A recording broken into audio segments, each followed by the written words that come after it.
Everyone, my name is नदी Bhatnagar and welcome you all in this channel. तो आज की वीडियो में हम क्या करने वाले हैं, देखो आज हम करेंगे एक एक्सपेरिमेंट। मैं क्या करूँगी, आपको हिंदी मीडियम की बुक से इतिहास पढ़ाऊंगी और इंग्लिश मीडियम की बुक मैंने अपने सामने खोल के रखी है। तो यानी कि अगर कोई बच्चा हिंदी मीडियम का है तो उसके लिए भी बढ़िया है ये वीडियो, और इंग्लिश मीडियम का है उसके लिए भी बढ़िया है ये वीडियो। तो चलो स्टार्ट करते हैं अब, ठीक है। अब हमारा पढ़ना है हमें दिल्ली 12वीं से 15वीं शताब्दी, ठीक है। और इंग्लिश में इसी चैप्टर का नाम है द दिल्ली सुल्तान्स। तो चलो, in this chapter we saw that regions like Kaveri delta become the centre of large kingdoms. अब इस अध्याय में हमने क्या देखा कि जो कावेरी डेल्टा है ना, उसके जैसे बड़े क्षेत्र, उसके जैसे जो क्षेत्र हैं वो बड़े राज्यों के केंद्र बन गए थे। बड़े बड़े किंगडम्स हुआ करते थे, बड़े बड़े राज्य हुआ करते थे, और कावेरी डेल्टा जो है उनका क्या बन गया था, एक तरीके का सेंटर बन गया था, ठीक है। वापस ले line, in this chapter we saw, इस चैप्टर में हमने देखा, चैप्टर 2 में देखा बेसिकली, कि जो क्षेत्र थे, जगहें थी, जैसे कि कावेरी डेल्टा वाली जगह वो बहुत ज़्यादा सेंटर बन गई थी लार्ज किंगडम्स की, बड़े बड़े राज्यों की। Did you notice that there was no mention of the kingdom with Delhi as its capital. भाई क्या आपने इस बात पे गौर किया कि अध्याय 2 में ऐसे किसी राज्य का जिक्र ही नहीं है, चैप्टर 2 में ऐसे किसी राज्य के बारे में बताया ही नहीं गया है जिसकी राजधानी दिल्ली रही हो, यानी कि दिल्ली उस वक्त क्या थी नहीं, या इतनी इंपॉर्टेंट नहीं थी।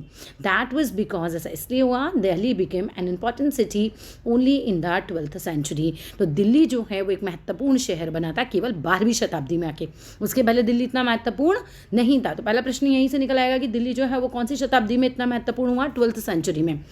Take a look at table 1। आप तालिका 1 पे, जो टेबल 1 है आपकी, उस पर नज़र डालिए। अगले पेज पे दे रखी है, नज़र डालवा देते हैं। चलो ये देखो तालिका 1 ये रही नहीं, ठीक है, उस पर नजर डालिए। Delhi first became the capital of the kingdom under the Tomar Rajput. Delhi पहली बार, अगर हम बात करें कि तोमर राजपूतों के काल में दिल्ली जो थी किस साम्राज्य की राजधानी बनी थी, ठीक है। सबसे पहले हम बोल सकते हैं तोमर राजपूतों के काल में ही दिल्ली जो है वो किसी साम्राज्य की राजधानी बनी थी, उससे पहले वो किसी साम्राज्य की राजधानी नहीं थी। तो किसकी क्वेश्चन आ सकता है यहाँ से कि दिल्ली पहली बार राजधानी कहाँ की, किन की बनी थी, तो तोमर राजपूतों ने अपने जो राज्य है, अपना जो साम्राज्य है, तो तोमर राजपूतों ने सबसे पहले दिल्ली को अपनी राजधानी बनाया था। Who were defeated in the middle of the 12th century by the Chauhanas. अब जो तोमर राजपूत थे ये हारे थे। हु वर डिफीटेड मीन्स कौन हारे थे, तोमर राजपूत हारे थे, ठीक है। तो यहाँ पर दे भी रखा है भाई, देखो 12वीं सदी के मध्य में, यानी कि 12th सेंचुरी के बीच में, जब 12th और 13th सेंचुरी के बीच का टाइम चल रहा है, तो 12th सेंचुरी के बीच में जाकर क्या हुआ कि मध्य में तोमरों को अजमेर के चौहानों ने, जिन्हें चाहमान नाम से भी जाना जाता है, हरा दिया था। तो ठीक है, तोमर राजपूत हारे थे, किससे हारे थे, चौहान्स जो थे अजमेर के, उनसे हारे थे, जिन्हें चाहमानास कहा जाता है। It was under the Tomars and Chauhanas that Delhi became an important commercial centre. अब यहाँ से थोड़ा बड़ा कर लेते हैं, ठीक है, अदरवाइज डिफिकल्ट हो रहा पढ़ना, ठीक है। तोमरों और चौहानों के राज्यकाल में ही दिल्ली वाणिज्य का एक महत्वपूर्ण केंद्र बन गई थी। वाणिज्य मतलब कमर्शियल सेंटर, कमर्शियल मतलब समझो कि बिजनेस के लिए, ठीक है, व्यापार के लिए। मैनी रिच जैना merchants lived in the city and constructed several temples। अब बहुत सारे समृद्धशाली जैन व्यापारी, समृद्धशाली कौन होते हैं, जिनके पास अच्छे से पैसे होते हैं, ठीक है, खूब अच्छे रिच जो होते हैं उन्हें समृद्धशाली बोलते हैं हिंदी में। ऐसे जैन व्यापारी रहा करते थे। जैना मतलब जैन, और मर्चेंट्स मतलब व्यापारी, ठीक है। कॉइन्स माइंटेड कॉल्ड दिल्ली वाल हैड अ वाइड सर्कुलेशन। जैसे आज आपका रुपया चलता है ना, उस समय देलीवाल चलते थे। इसके अलावा एक लाइन हमारी शायद छूटी है, बहुत सारे मंदिर भी बनवाए थे इन लोगों ने, ठीक है। अनेक मंदिरों का निर्माण भी करवाया था। किसने कराया था, तोमरों और चौहानों ने। वापस पूरा पैराग्राफ ले लेते हैं एक बार, कि तालिका 1 पे नज़र डालिए। पहले पहल तोमर राजपूतों के काल में दिल्ली किसी साम्राज्य की राजधानी बनी है, इसके पहले दिल्ली किसी साम्राज्य की राजधानी नहीं बनी थी। और 12वीं सदी के मध्य में, यानी बीच में, तोमरों को अजमेर के चौहानों ने, जिन्हें चाहमान के नाम से जाना जाता है, उन्होंने हराया था। तोमरों और चौहानों के राज्यकाल में, जब उनका समय चल रहा था, उस समय में दिल्ली वाणिज्य यानी कि एक बिजनेस का जो है एक बहुत महत्वपूर्ण केंद्र बन गई थी उस समय। और इस शहर में बहुत सारे समृद्धशाली जैन व्यापारी भी रहा करते थे, और उन्होंने बहुत सारे अनेक मंदिरों का निर्माण भी करवाया था। यहाँ देलीवाल कहे जाने वाले सिक्के भी ढाले जाते थे, सिक्के बनाए जाते थे। जैसे आप 1 रुपये का 2 रुपये का सिक्का देखते हो ना, वैसे उस समय देलीवाल कहा जाता था उन सिक्कों को, और ये काफ़ी प्रचलन में थे। चलो नेक्स्ट पैराग्राफ पे पहुँचते हैं। पैराग्राफ क्लियर है। The transformation of Delhi into a capital that controlled vast areas of subcontinent started with the foundation of Delhi Saltanat in the beginning of 13th century. अब 13वीं सदी के आरंभ में दिल्ली सल्तनत की स्थापना हुई, ठीक है। दिल्ली सल्तनत उससे पहले है ही नहीं, 12वीं में इंपॉर्टेंट बनी और 13वीं में जाके दिल्ली सल्तनत स्टार्ट हुई थी और इसके साथ दिल्ली एक राजधानी में बदल गई। ठीक है, अब दिल्ली एक राजधानी बनी और जिसका नियंत्रण इस उपमहाद्वीप यानी सब कॉन्टिनेंट के बहुत बड़े क्षेत्र में फैला हुआ था। दिल्ली पे जो लोग राज कर रहे थे, दिल्ली राजधानी थी, ठीक है, और उसका कंट्रोल जो था पूरे महाद्वीप पे बहुत बड़े क्षेत्र तक फैला हुआ था। फिर से तालिकाबंद पे नज़र डालिए और उन 5 वंशों की पहचान कीजिए जिनसे मिलकर दिल्ली की सल्तनत बनी है। दिल्ली सल्तनत में 5 अलग अलग वंश के लोग आए थे, चलो वो देखेंगे भी। दिल्ली सल्तनत built many cities in areas that we now know as Delhi. अब जिन इलाकों को आज हम दिल्ली के नाम से जानते हैं ना, वहाँ इन सुल्तानों ने अनेक नगर बसाए थे। ठीक है, दिल्ली को आज हम दिल्ली बोलते हैं, लेकिन दिल्ली में जो जगहें हैं ना, वहाँ पे बहुत बड़े बड़े नगर टाउन्स बसाए गए थे, सुल्तानों ने बसाए थे।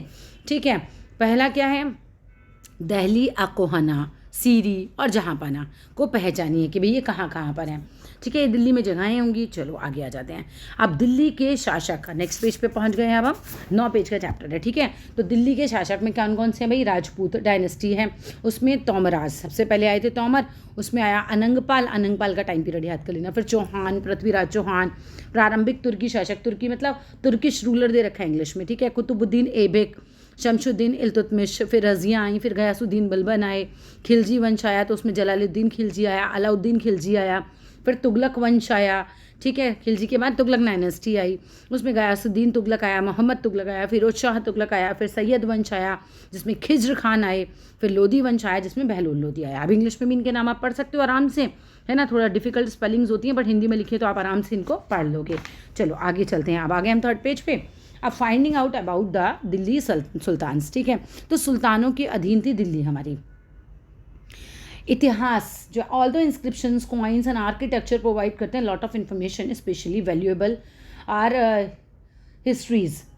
तारीख सिंगुलर, त्वारीख plural, written in Persian, the language of administration under the Delhi sultans. पूरे पैराग्राफ का मतलब एक ही साथ देते हैं। इसके पहले भी कुछ था नहीं। अब इतिहास, तारीख एक वचन, त्वारीख बहुवचन, सिंगुलर और प्लूरल। तारीख का बहुवचन त्वारीख है, जो सुल्तानों के शासनकाल में प्रशासन की भाषा फारसी में लिखे गए थे। यानी इतिहास लिखा गया था, तारीख यानी एक वचन और त्वारीख मतलब बहुवचन, ये जो है फारसी भाषा में लिखे गए थे। प्रशासन की भाषा फारसी थी उस समय। ये भी क्वेश्चन आ जाता है कि जो प्रशासन का काम होता था, जैसे आज आपका हिंदी इंग्लिश में होता है, उस समय फारसी भाषा में होता था। त्वारीख के लेखक सचिव, सचिव को क्या बोलेंगे हम भाई?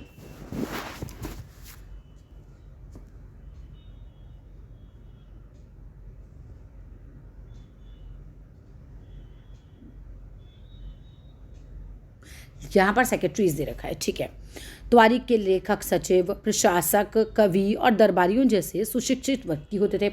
अब त्वारीख लिखता कौन था? त्वारीख के कौन लिखता था? द ऑथर्स ऑफ त्वारीख। त्वारीख मीन्स, है ना, जो लिखा जाता था, ये हिस्ट्री जो लिखी जाती थी उनकी, लिखता कौन था? लर्नेड मैन लिखते थे, सेक्रेटरीज लिखते थे, एडमिनिस्ट्रेटर्स लिखते थे, उस समय के पोइट्स लिखते थे, कोटियार दरबारी जो दरबार में होते थे वो लिखते थे। Who both recounted events and advised rulers on governance, emphasising the importance of just rule. और क्या होता था यहाँ पर? जो त्वारीख के लेखक थे ना, अब आप याद कर लेना, लेखक कौन कौन है? इंग्लिश मीडियम वाले बच्चे सुने, लर्नेड मैन जो विद्वान लोग होते थे, सेक्रेटरीज, एडमिनिस्ट्रेटर्स, पोएट्स, कोटियर्स, ये सब होते थे। और रिकाउंटेड मतलब घटनाओं का वर्णन करते थे, उस समय क्या हो रहा है, और राजा को भी एडवाइस किया करते थे। अभी आप जो हिस्ट्री पढ़ते हो उसे किसी ने तो लिखा है ना, तो यही लोग लिखते थे। कवि लिख रहे हैं, सचिव लिख रहे हैं, प्रशासक लिख रहे हैं, दरबारी लिख रहे हैं। ठीक है, इसमें उस समय क्या घटनाएं हो रही हैं उसके बारे में लिखा जाता था। और शासकों को प्रशासन संबंधी सलाह भी यही देते थे कि भाई आप राजा जी ऐसे कर लीजिए। आप देखो, अब आपके मंत्री राष्ट्रपति वगैरह होते हैं तो उनको भी तो लोग सलाह देते हैं, उनके भी एडवाइज़र्स होते हैं, फाइनेंशियल एडवाइज़र्स हो गए या और भी चीज़ों में एडवाइज़र होते थे। तो ऐसे ही इनके भी, राजाओं के भी होते थे। वे न्याय संगत शासन के महत्व पर बल देते थे। वो क्या कहते थे राजा को कि आप जो भी कीजिएगा उसमें जस्टिस होनी चाहिए, है ना, न्याय पूर्ण होना चाहिए आपका काम। अब द सर्कल ऑफ जस्टिस, ये मान के चलो कि क्वेश्चन आएगा, बिकॉज ये बड़ा इंपॉर्टेंट क्वेश्चन होता है कि what is a circle of justice, या हिंदी में प्रश्न आ सकता है भाई न्याय चक्र किसे कहते हैं। अब आइए, न्याय चक्र किसे कहते हैं भाई? 13वीं सदी के इतिहासकार कौन थे? फ़खे मुद्दबिर ने लिखा है। फ़खे मुद्दबिर रॉट इन 13th सेंचुरी। फ़खे मुद्दबिर ने 13वीं सदी में क्या लिखा था? इतिहासकार थे। हु वाज फ़खे मुद्दबिर, ये भी आ सकता है। ठीक है, नाम थोड़ा सा इनके डिफिकल्ट होते हैं। A king can not survive without soldier, एक राजा कभी भी अपने सैनिकों के बिना नहीं चल सकता। And soldiers can not live without salary, और सोल्जर्स को तो सैलरी चाहिए, बिना तनख्वाह के सोल्जर्स भी काम नहीं कर सकते। Salaries come from the revenue collected from the peasants, अब जो तनख्वाह आती है, मगर किसान भी जो है राजस्व, किसानों से एकत्र किया जाता है, वेतन जो आता है, वेतन मीन्स सैलरी, ठीक है, जो आता है वो किसानों से एकत्र किया जाता है। बेसिकली पैसा जो आता है, रेवेन्यू का पैसा, जो टैक्स का पैसा आता है, राजस्व जिसे बोल रहे हैं यहाँ पे, वो किसानों से मिलता है। But peasants can pay revenue only when they are prosperous and happy, लेकिन किसान भी तो तभी राजस्व यानी कि जो टैक्स है, जो पैसा है, रेवेन्यू का पैसा जो है, राजा का जो टैक्स है, एक तरीके से राजा को जो हमें कर देना है, वो तभी चुकाएगा जब किसान खुशहाल होगा, उसमें पैसा होगा, वो प्रसन्न होगा, नहीं तो देने से मना कर देगा, देगा ही नहीं। और ऐसा कब हो सकता है? This happens when the king promotes justice and honest governance, और ऐसा कभी तब हो सकता है जब राजा न्याय और ईमानदार प्रशासन को बढ़ावा दे। ऐसा कब हो सकता है? जब राजा कहे भाई सब कुछ जो है वो न्याय संगत काम करे और ऑनेस्टी के साथ अपने प्रशासन को बढ़ावा दे, आगे बढ़ाए। यानी घूम फिर के बात ये आती है कि राजा को पैसा भी तभी मिलेगा जब पब्लिक खुश होगी, और पब्लिक भी तभी देगी जब राजा खुश होगा, ठीक है। और राजा बिना सोल्जर्स के नहीं रह सकता, सोल्जर्स को सैलरी चाहिए, सैलरी के लिए पैसा चाहिए, पैसा किसान देते हैं टैक्स में, किसान तभी देंगे जब वो प्रॉस्परस होंगे, ठीक है। और राजा जो है प्रॉस्परस होंगे और खुश होंगे, और खुश कब होंगे? जब राजा न्याय देगा और ईमानदार होगा, ठीक है। चलो come to the next topic, आगे आते हैं। Keep the following additional details in mind, अपने दिमाग में कुछ और बातों का ध्यान रखें। द ऑथर्स ऑफ त्वारिक लिव्ड इन सिटीज़, ऑथर जो थे त्वारिक के वो शहरों में रहा करते थे, मेनली दिल्ली में रहा करते थे। And hardly ever in villages, और बहुत ही मुश्किल था कि वो गाँव में रहें, जनरली ये दिल्ली में रहा करते थे। They often wrote their histories for sultans in the hope of rich words, अब ये राजा के बारे में पता है इतिहासकार क्यों लिखते थे सुल्तानों वगैरह के बारे में? उन्हें लगता था राजा उन्हें ढेर सारे इनाम देगा, तो उनको ये होप हुआ करती थी कि राजा जो है उन्हें बहुत सारे इनाम देगा। These authors advised rulers on the need to preserve an ideal social order based on birth right and gender distinction. अब क्या होता था, ये लेखक अक्सर शासकों के जन्म सिद्ध अधिकार और लिंग भेद पर आधारित होते थे। आदर्श समाज व्यवस्था बनाए रखने की सलाह देते थे कि भाई एक लेखक क्या कहते थे, अक्सर शासकों के जन्म सिद्ध अधिकार, कि भाई राजा का बेटा राजा बने, इस चीज़ को मानते थे। और लिंग भेद, कि राजा का बेटा राजा बने, बेटी ना रानी बने, इस पर थोड़ा आधारित थे। और इसी तरह की आदर्श समाज की व्यवस्था बनाए रखने की सलाह भी देते थे, कि राजा को भी यही सलाह देते थे कि भाई तुम भी यही चीज़ें मानो, लड़का लड़की का भेद मानो, जन्म सिद्ध अधिकार किसके क्या है उन्हें मानो। तो थोड़ा राजा को भी इस तरह की एडवाइस दी जाती थी, ठीक है। दीज ऑथर्स एडवाइज्ड, ये ऑथर्स जो होते थे, लेखक जो होते थे, वो राजा को क्या सलाह देते थे कि नीड है प्रिजर्व करके बचा के रखो किस आइडल को, सोशल ऑर्डर को, कि बर्थ राइट के हिसाब से चीज़ें मिले लोगों को, और जेंडर डिस्टिंक्शंस बने रहें। और तो अधिकार देने के बारे में तो कोई मानता ही नहीं था पहले से ही। Their ideas were not shared by everyone, लेकिन उनके जो विचार थे वो शेयर का मतलब यहाँ पर सहमत होने से, हर आदमी तो इस चीज़ पे सहमत नहीं था। कुछ लोगों को लगता था नहीं, जन्म सिद्ध अधिकार से क्या होता है, कोई कर्म के आधार पे होना चाहिए, व्यक्ति अगर निपुण है तो उसको गद्दी मिलनी चाहिए।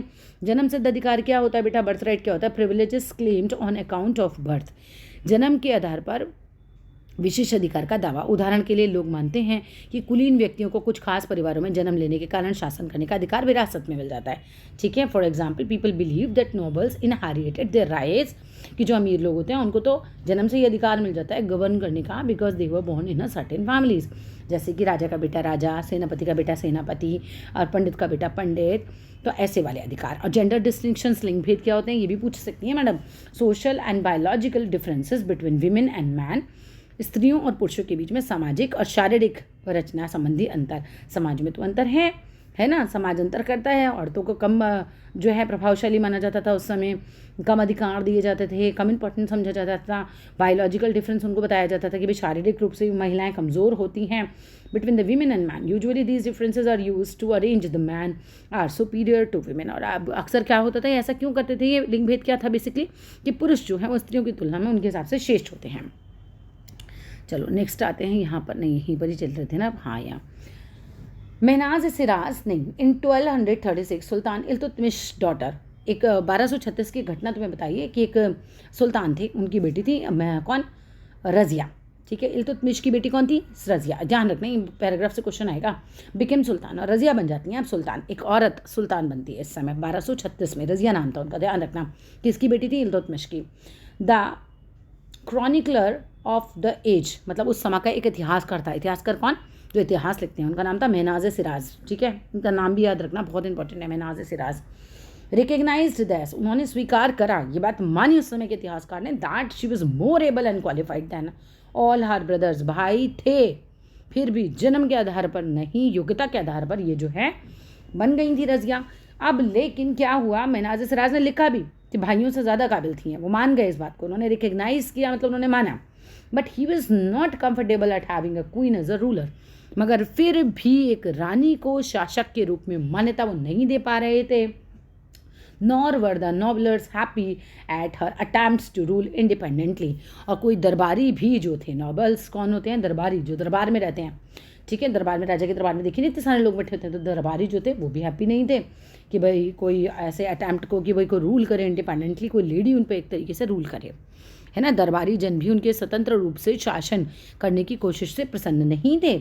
She was removed from the throne in 1240, और 1240 में जाके उन्होंने उनके सिंहासन से हटा भी दिया गया। तो ये देखो कि उस समय कितना भेदभाव था।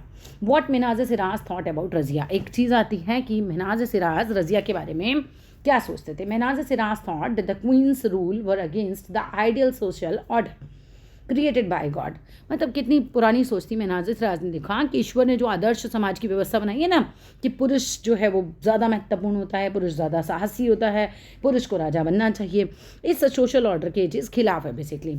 उसके अनुसार स्त्रियों को पुरुषों के अधीन ही होना चाहिए। आदर्श समाज कैसा है, भगवान के बनाए अनुसार उनके टाइम में वो ये सोचते थे कि स्त्रियों को पुरुषों के अधीन रहना चाहिए, in which women were suppose to be subordinate to man. ठीक है, तो उनका आदर्श समाज क्या कहता है कि औरतों को पुरुषों के अधीन होना चाहिए। ही देयरफॉर आस्क्ड, इसकी वजह से उन्होंने कहा, in the register of God's creation, कि भगवान जी ने जो अपना रजिस्टर बना रखा है ना, ठीक है, खुदा ने जो भी रचना की है, since her account did not fall under the column of man, how did she gain from all of her excellent qualities. अब आप यहाँ से पूरा पढ़ो। महनाज सिराज का सोचना क्या था कि ईश्वर ने जो आदर्श समाज की व्यवस्था बनाई है उसके अनुसार स्त्रियों को पुरुषों के अधीन होना चाहिए। ठीक है, और रानी का शासन इस व्यवस्था के विरुद्ध जाता है। बने रानी तो हो ही नहीं सकती, है ना, राजा होना चाहिए, रानी तो बन ही नहीं सकती कोई लेडी, क्योंकि फिर तो पुरुष उसके अधीन हो जाएंगे। इसलिए वह पूछता है कि खुदा की रचना के खाते मतलब जो अकाउंट है, भगवान जी का जो अकाउंट है बेसिकली, में उसका ब्यौरा चूँकि मर्दों की सूची में नहीं आता, क्योंकि रज़िया एक औरत है और वो मर्द नहीं है, इसलिए इतनी शानदार खूबियों से भी उसे आखिर हासिल हुआ क्या। वो कहते हैं कि खुदा ने उसे औरत बना दिया, अब चाहे वो कितनी भी खूबियाँ उसके अंदर हो, पर उससे क्या फ़र्क पड़ता है, पर वो तो है ही औरत। ठीक है, on her inscriptions and coins, Razia mentioned that she was a daughter of Sultan Iltutmish. Razia ने अपने जितने भी अभिलेख, इंस्क्रिप्शंस दीवारों वगैरह पे गुड़वा के लिख पाते थे ना, और जितने भी उसके टाइम के जो कॉइन्स बने, सिक्के बने, उसमें रज़िया ने मेंशन करवाया था कि वो सुल्तान इल्तुतमिश की बेटी है। This was in contrast of the queen Rukmana, ये कौन है हमारी भाई, रुद्रमा देवी। ठीक है, अब ये भी एक लेडी आई, अब रुद्रमा देवी के बारे में पढ़ लेते हैं। ठीक है, ऑफ ये कहाँ की थी, काकतीय वंश की राज्य था, काकतीय वंश था, ये कहाँ, आंध्र प्रदेश में, वारंगल क्षेत्र में। चलो पढ़ते हैं। रज़िया ने अपने अभिलेखों और सिक्कों पे अंकित कराया था कि वे रज़िया सुल्तान इल्तुतमिश की बेटी थी और आधुनिक आंध्र प्रदेश के वारंगल क्षेत्र में, आंध्र प्रदेश जो आज है उसके वारंगल क्षेत्र में किसी समय काकतीय वंश का राज्य था। आज जो वारंगल क्षेत्र है वहाँ पर उस समय काकतीय वंश का राज्य हुआ करता था। ठीक है, उस वंश की रानी रुद्रमा देवी के व्यवहार से रज़िया के व्यवहार बिल्कुल विपरीत था। रज़िया इस बात को मानती थी कि मैं बेटी हूँ, लेकिन ये नहीं मानती थी। रुद्रमा देवी ने अपने अभिलेखों में, अपने इंस्क्रिप्शंस में क्या लिख पाया था, अपना नाम पुरुषों की तरह लिख पाया था और पुरुष होने का भ्रम पैदा कर दिया था लोगों में। रज़िया क्या दिखाती थी कि मैं स्त्री हूँ मगर मैं पावरफुल हूँ। रुद्रमा देवी कैसे अपने आप को करवाती थी, जैसे वो कोई पुरुष हो, ऐसा शो करती थी। ठीक है, वापस पढ़ें। On her inscriptions and coins Raziya mentioned that she was the daughter of sultan Iltutmish and this was in contrast to the queen Rudrama देवी।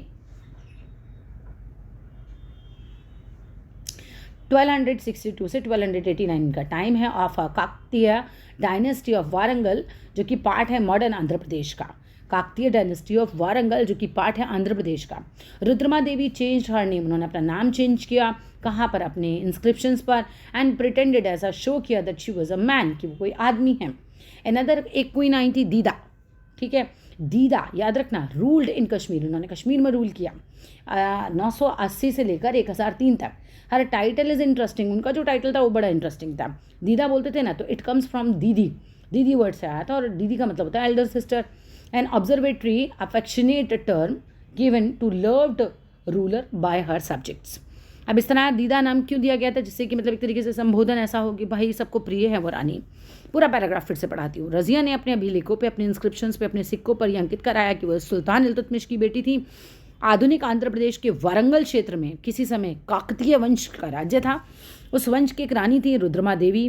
उनके व्यवहार से रज़िया का व्यवहार बिल्कुल विपरीत था, क्योंकि रज़िया को लड़की होने पर भी कोई शर्मिंदगी नहीं थी। इन्होंने अपना नाम पुरुषों की तरह लिखवाकर अपने पुरुष होने का भ्रम पैदा कर दिया था। एक और महिला शासक थी कश्मीर की रानी, महिला शासक थी कश्मीर की रानी दिद्दा। उनका नाम दीदी, बड़ी बहन से निकलता है। जाहिर है प्रजा ने अपनी प्रिय रानी को यह स्नेह भरा संबोधन दिया होगा, प्रजा उन्हें दीदी कहा करती होगी।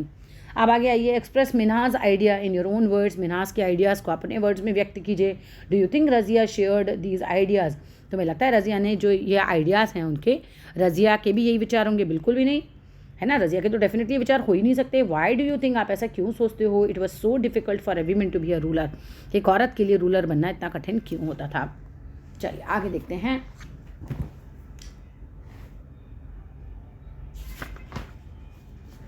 From garrison town to empire, the expansion of Delhi Sultanate.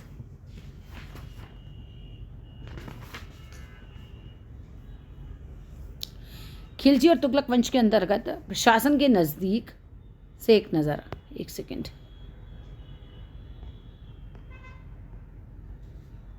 यहाँ थोड़ा सा कुछ अलग अलग है हिंदी और इंग्लिश बुक में।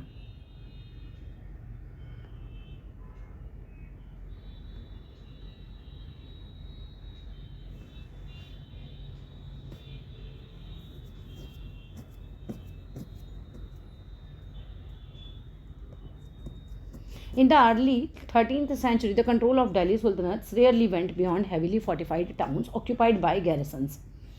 अगर हम बात करते हैं यहाँ पर इस चीज़ के बारे में, तो मुझे ऐसा लग रहा है यहाँ अलग अलग है।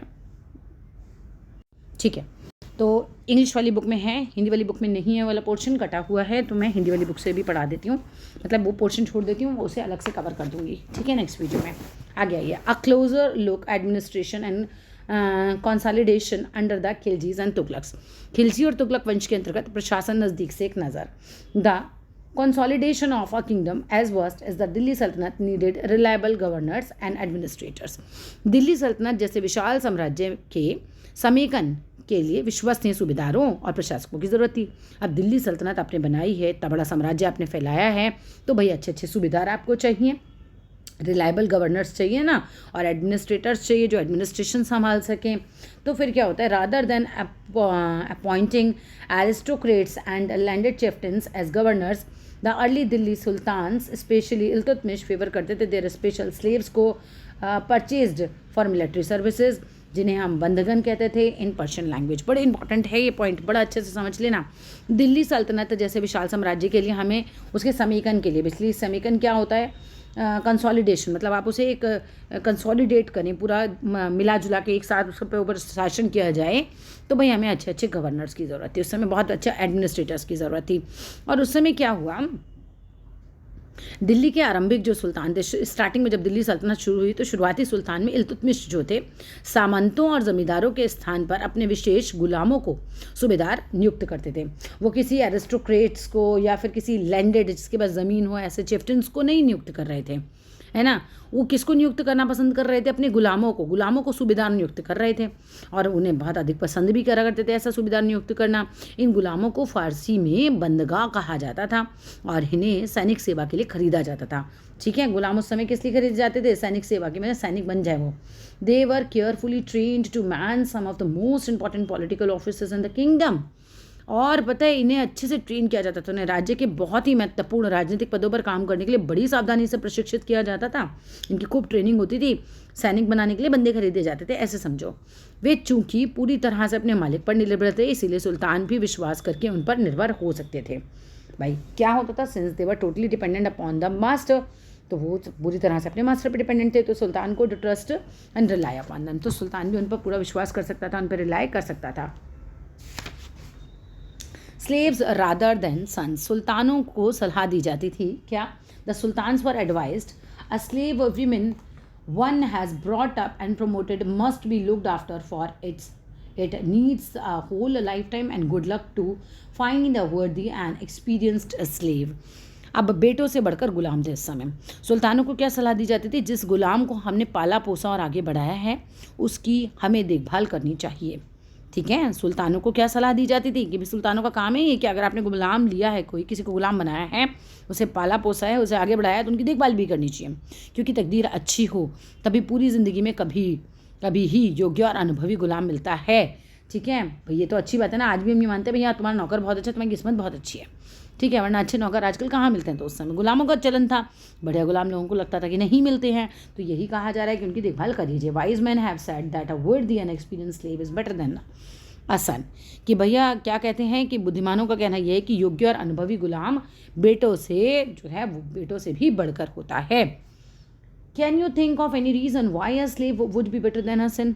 क्या आप ऐसा सोच सकते हैं गुलाम को बेटों से बढ़कर मानने का कोई कारण आपकी समझ में आता है? चलो आप अपनी समझ से बता देना। चलो आगे देखते हैं। आश्रित, client, someone who is under the protection of another, dependent और हैंगर ऑन, एक ऐसा व्यक्ति जो अन्य व्यक्ति के संरक्षण में रहता हो और उस पर ही निर्भर हो, जिस तरह के गुलाम थे basically. The Khaljis and Tughlaqs continued to use bandagans and also raised people of humble worth.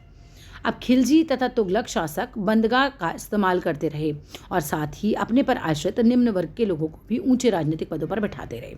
बंदगा समझ गए ना, वही जो गुलाम थे। ठीक है, खिलजी और तुगलक वंश बंदगा का इस्तेमाल करते रहे, इस तरह के लोगों को बंदगा अपने गुलाम बनाते रहे और साथ ही अपने पर आश्रित, जो उनके ऊपर आश्रित लोग थे, निम्न वर्ग के लोग, उन्हें भी अच्छे अच्छे राजनीतिक पद पर बैठाते रहे। फिर क्या होता है आगे? They were appointed as generals and governors, उनको अच्छे अच्छे पद दिए गए जैसे सेनापति के, जनरल्स, एंड सूबेदारों के यानी गवर्नर्स। हाउएवर, फिर भी this also introduced an element of political instability, यानी इसकी वजह से भी एक राजनीतिक अस्थिरता का पैदा होने लगी। अस्थिरता कि अब अगला राजा कौन बनेगा? Slaves and saints were loyal to their masters and patrons। अब जो गुलाम थे, क्या हुआ? उनका गुलाम और आश्रित लोग जो हुआ करते थे अपने मालिकों और संरक्षकों के प्रति वफादार रहते थे। मगर new sultans had their own servants, नए but not to their heirs, लेकिन उत्तराधिकारी जो आते थे उनके प्रति नहीं। मान लो कि पिताजी राजा हैं, पिताजी ने गुलाम पाला, लेकिन पिताजी का जो बेटा है उसके प्रति ये गुलाम इतना ज़्यादा बढ़िया नहीं रहते थे। ठीक है, उत्तराधिकारियों के प्रति वो इतने वफादार नहीं होते थे। New sultans had their own servants, नया जो सुल्तान बनता था उसके अपने नौकर होते थे। As a result the accession of a new monarch often saw conflict between the old and the new nobility. अब हुआ क्या इससे? फलस्वरूप किसी नए शासक के सिंहासन पर बैठते ही प्राय नए और पुराने जो सरदार थे आपस में टकराव हो जाता था उन लोगों का। The patronage of these humble people by the Delhi sultans also shocked many elites and the authorities of Persian Tuareg criticized the Delhi Sultanates for appointing the low and base born of high offices। सुल्तानों द्वारा निचले तबके के लोगों को संरक्षण दिया जाने के कारण, सुल्तान निचले तबके के लोगों को संरक्षण देता था, उन्हीं को तो क्या बोलते हैं? CLIENT, स्लाइंट बोलते हैं, क्लाइंट बोल सकते हो, CLIENT, क्लाइंट होगा ये। ठीक है, निचले खानदानों के लोगों को ऊंचे पदों पर बैठाने के लिए दिल्ली सुल्तानों की आलोचना भी हुई। भाई सुल्तानों ने क्या किया? निचले तबके के लोगों को संरक्षण दिया, उस कारण उच्च वर्ग के लोगों को गहरा धक्का लगा कि भाई ये तो बड़ा गलत हो रहा है, उच्च वर्ग के लोगों को मिलना चाहिए हर चीज़। और फारसी त्वारीख के लेखकों ने निचले खानदान के लोगों को ऊंचे पदों पर बैठाने के लिए दिल्ली के सुल्तानों की खूब आलोचना करी कि दिल्ली के सुल्तान गलत कर रहे हैं, नीचे तबके के लोग हैं, इनको इतना सर नहीं चढ़ाना चाहिए इस तरह से। ठीक है, officials of sultan Muhammad Tughlaq, sultan Muhammad Tughlaq के अधिकारी जन। Sultan Muhammad Tughlaq appointed Aziz Kumar a wine distiller, इसके अलावा क्या नाम है? फिरोज़ हज़ाम, एक बार्बर था ये, और इसके अलावा क्या है? मन का तब्बाक नामक एक बावर्ची, और लट्ठा और पीरा नामक मालियों को ऊंचे पदों पर प्रशासनिक पदों पर बैठाया गया था। अच्छा ठीक है, इनके नाम याद कर लेना। बेसिकली ये लोग जो थे इनको अच्छे अच्छे पदों पर बैठा दिया गया। ठीक है, फिर से पढ़ देती हूँ।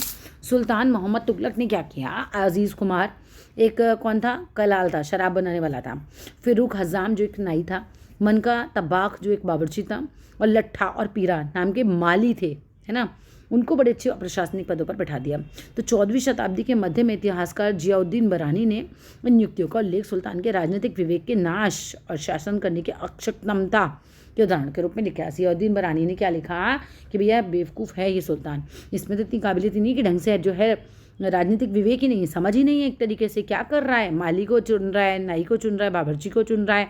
तो उनके हिसाब से ये काम जो था उसकी कि भाई शासन चलाने की इनमें ज़्यादा बढ़िया क्षमता है नहीं, वो ऐसा थोड़ा समझने लगे थे। लाइक द अर्लियर सुल्तान, पुराने सुल्तानों की तरह ही the Khalji and Tughlaq monarchs appointed military commanders as governors of territory of varying size. पहले वाले सुल्तानों की तरह खिलजी और तुगलक शासकों में भी सेना नायकों को भिन्न भिन्न आकार के इलाकों के सूबेदार के रूप में नियुक्त कर दिया जाता था कि आप जो हैं क्या हैं, इस इलाके के सूबेदार हैं, आप इस इलाके की सूबेदार हैं, आप इस इलाके के सूबेदार हैं, इस तरह से। ठीक है, जैसे पहले के सुल्तान कर रहे थे वैसे ही खिलजी और तुगलक के शासकों ने भी क्या किया, सेना नायक जो हुआ करते थे उनको इस तरह से बना दिया। तो like the earlier Sultan the Khalji and Tughlaq monarch जो थे, राजा जो थे, उन्होंने अपॉइंट किया मिलिट्री कमांडर्स को, ठीक है, सेना नायकों को, एज गवर्नर्स किसकी तरह, सूबेदारों की तरह, of territories of varying size, अलग अलग साइज के लैंड दे दिए और कहा कि भाई तुम इसको संभालो, इस लैंड को, तुम इसको संभालो। These lands were called iqtas, इस तरह की ज़मीनों को इक्ता कहा जाता था। And their holders were called iqtadar और मुक्ति, और जो उनको संभालता था उस व्यक्ति को क्या कहा जाता था, इसके अधिकारी को, जिसको अधिकार था संभालने वाले अधिकारी को इक्तादार या मुक्ति कहा जाता था। अब द ड्यूटी ऑफ मुक्ति क्या था, was to lead military campaigns and maintain law and order in their iqtas. अब इसमें क्या हुआ कि मुक्ति का क्या फ़र्ज था, जिस व्यक्ति को मुक्ति बनाया गया या इक्तादार बनाया गया, सैनिक अभियानों का नेतृत्व करना। ठीक है, सैनिक अभियानों का नेतृत्व करना, जो भी मिलिट्री कैंपियंस होते हैं उसको लीडर की तरह संभालना, और अपने एक तो अपनी जो ज़मीनें हैं आपको मिली हैं में कानून की व्यवस्था बनाए रखना। एक राजा है, अभी राजा तो पूरा दुनिया पूरा साम्राज्य संभाल नहीं सकता, तो उसने कहा ये लैंड पे तुम संभालो सूबेदार बन के, ये तुम संभालो, ये तुम संभालो, यहाँ की शासन व्यवस्था तुम देखो, ये तुम देखो, ये तुम देखो, सैनिक अभियान की तैयारी तुम रखो, मुझे ज़रूरत होगी तो मुझे सैनिक भेज देना, इससे भी कहा मुझे सैनिक ज़रूरत है, मुझे भेज देना, तुम मिलिट्री पावर संभालो, इसको मुझे भेज देना जब मुझे युद्ध में ज़रूरत होगी। ठीक है, तो सैनिक सेवाओं के बदले वेतन के रूप में मुक्ति अपने इलाकों से राजस्व की वसूली करते थे। अब क्या हुआ कि भाई इनको भी तो पैसा चाहिए ना, मुक्ति काम क्यों करेगा नहीं तो फालतू में, तो मुक्ति को क्या कहा, ये लैंड तुम्हारा है, ठीक है, तुम इसके मुक्ति हो, तो तुम क्या करना है, इसके जो इतने भी किसान होंगे ना, तो ये सारा टैक्स तुम्हें दे देंगे, तुम उस टैक्स से क्या करोगे कि पूरा जो है सेना तैयार रखो। ठीक है, सेना के जितने भी सैनिक हैं उनको वेतन वगैरह दो। ठीक है, तो इस तरह के सारे काम जो हैं वो होते थे। In exchange for their military services the मुक्ति कलेक्ट करते थे रेवेन्यू। ठीक है, जो भी लैंड उन्हें असाइनमेंट्स मिलते थे उन्हें एज सैलरी। ठीक है, रेवेन्यू उन्हें की सैलरी हो गई basically. They also paid the soldiers from these revenues, अपने सोल्जर्स को भी इसी रेवेन्यू में से पैसा देते थे। कंट्रोल ओवर मुक्तीज was most effective if their office was not inheritable और इफ दे वर असाइंड इक्ताज for a short period of time before being shifted. अब बात समझो, राजस्व के रूप में जो भी रकम से ही वे अपने सैनिकों को तनख्वाह भी देते थे। तो क्या मुक्ति लोगों पर काबू रखने का सबसे प्रभावी तरीका था, वरना एक राजा इतने बड़े साम्राज्य को कैसे संभालता। तो मुक्ति बना दिए, बहुत सारे लोगों को मुक्ति बना दिया, जैसे चीफ मिनिस्टर बन जाते हैं, चीफ मिनिस्टर अपना राज्य संभाल रहा है तो ऐसी मुक्ति संभाल लेते थे उस समय। ठीक है, और उनका पद वंश परंपरा से ना चले और उन्हें कोई भी इक्ता थोड़े थोड़े समय के लिए ही मिले। इक्ता मतलब ज़मीन एक तरीके से। ठीक है, ये लैंड एक इसको मिली, ये इसको मिली, ये इसको मिली, बाद में कभी ये इसको मिल जाएगी, कभी ये वाली लैंड इसको मिल जाएगी, कभी ये वाली लैंड इसको मिल जाएगी, वैसे चेंज हो जाता था। और ऐसा नहीं होता था कि बेटा को मिलेगा वापस आके ना, ये ऐसा कुछ नहीं होता था उस समय।